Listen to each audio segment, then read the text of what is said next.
In this video, I'm going to show you how to create a campaign in Aweber. Start by logging into your Aweber account. On the left-hand side menu, you will see the Automation option. Click on it, and you will see several sub-options, including Workflows. Aweber now uses the term Workflows instead of Campaigns, though both are the same. Once you are on the Workflows page, click on Create Workflow at the top right-hand corner of your screen. You will now see a variety of templates designed for different purposes.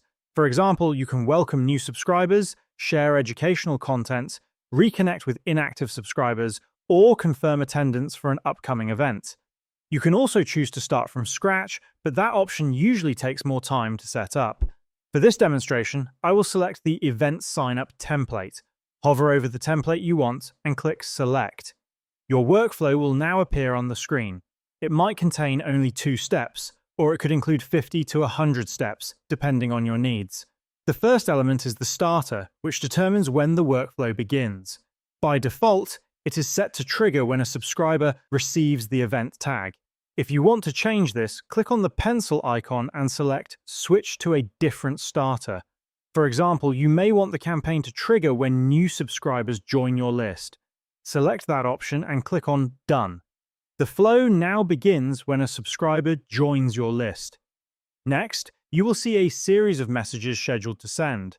For example, one might confirm that the subscriber has registered for the event. If you prefer not to send a message immediately, you can add a delay. Click on the plus icon, select Wait, and set a time such as 1 hour.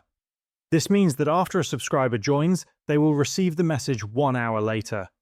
You can continue adding messages, delays, and actions in the same way.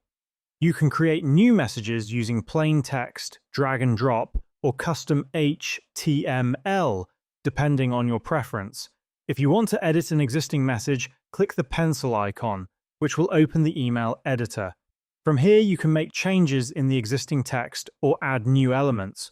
Once your workflow is complete, click Publish at the top right corner of the screen, and then confirm by selecting Publish and Turn On. Your campaign is now active, and this is how you can create a campaign in Aweber.